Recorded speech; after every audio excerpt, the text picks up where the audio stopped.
भोला एक व्यापारी था और उसके पास एक गधा था जिस पर वह नमक की बोरी लाद कर शहर ले जाया करता था। 2 साल हो चुके थे। इस बीच भोला ने एक बात गौर की थी कि उसका गधा धीरे धीरे बहुत आलसी होता जा रहा है।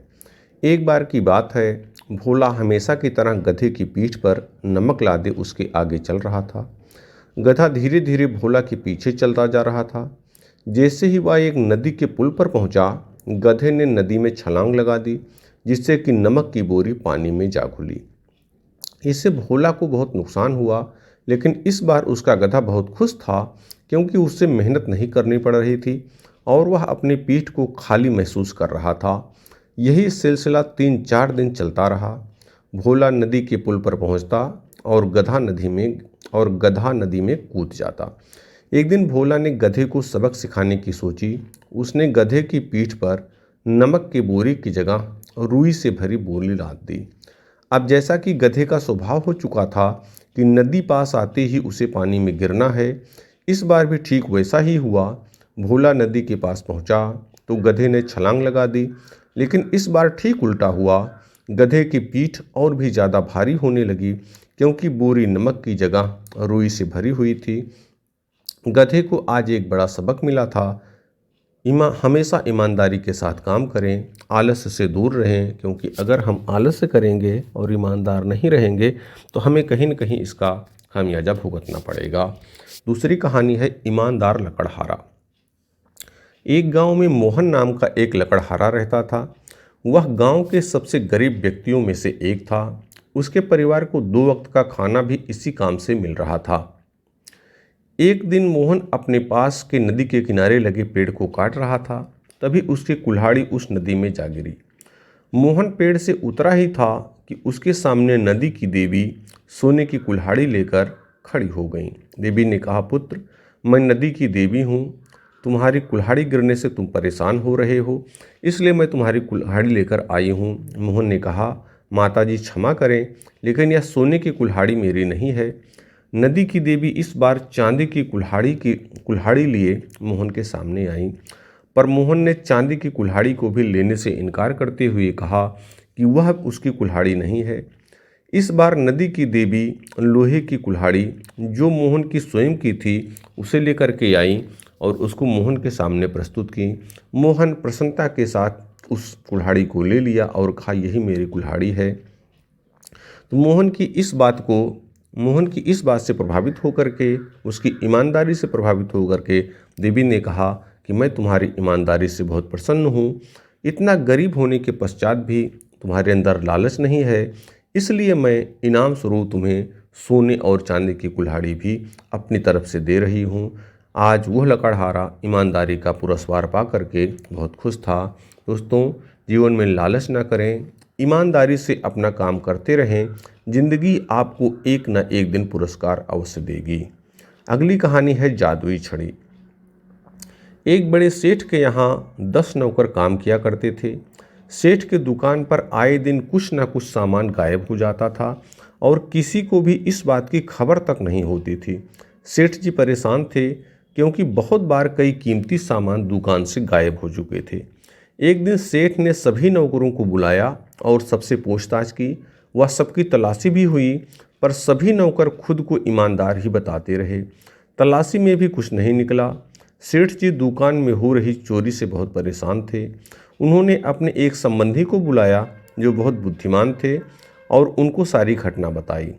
अगले दिन उस बुद्धिमान व्यक्ति को लेकर वे दुकान पर पहुंचे। बुद्धिमान व्यक्ति 10 छड़ी अपने साथ लाए हुए थे और उन्हें सभी नौकरों को देते हुए बोले, यह एक जादुई छड़ी है। जो भी व्यक्ति चोर होगा, अगली सुबह उसकी छड़ी 3 इंच तक बढ़ जाएगी। आप सभी को सुबह छड़ी के साथ उपस्थित होना है। अगली सुबह सभी नौकर छड़ी के साथ उपस्थित थे। बुद्धिमान व्यक्ति ने सभी छड़ी की जांच की। जांच करते हुए उन्होंने पाया कि एक व्यक्ति की छड़ी 3 इंच कम है। उन्होंने सेठ के सामने चोरी करने वाले उस व्यक्ति को पेश किया जिसकी छड़ी 3 इंच कम थी। उस नौकर ने भी अपना गुनाह कबूल किया। यदि वह व्यक्ति ईमानदार होता तो वह छड़ी के विकास को लेकर कभी नहीं डरता।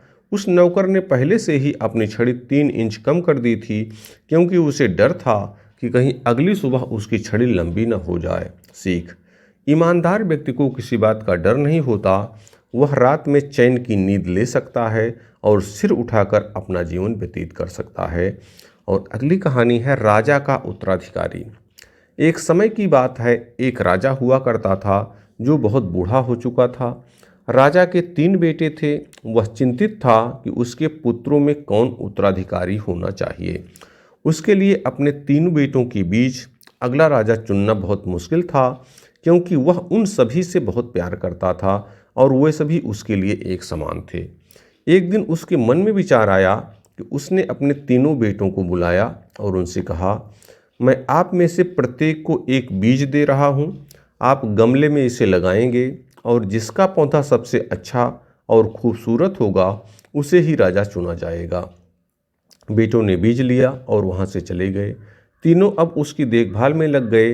वे समय समय पर खाद और पानी देते रहते थे। कुछ महीनों के बाद 2 भाइयों के पास खूबसूरत फूलों और हरी पत्तियों के साथ गमलों पर सुंदर पौधे नजर आ रहे थे, लेकिन सबसे छोटे बेटे का गमला खाली था।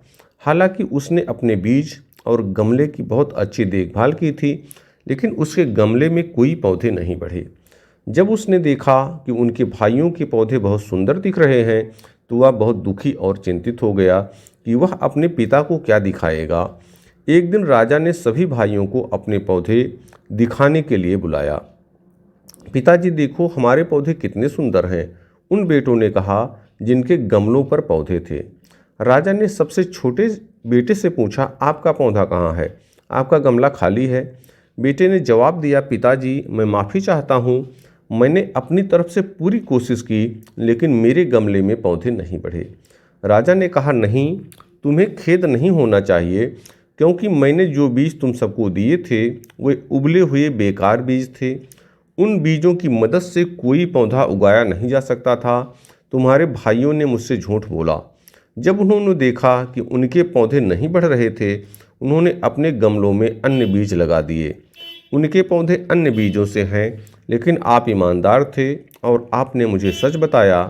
राजा के सबसे महत्वपूर्ण गुणों में से एक यह है कि वह ईमानदार होना चाहिए। तो मेरे प्यारे बेटे, आप ही इस राज्य के अगले राजा होंगे।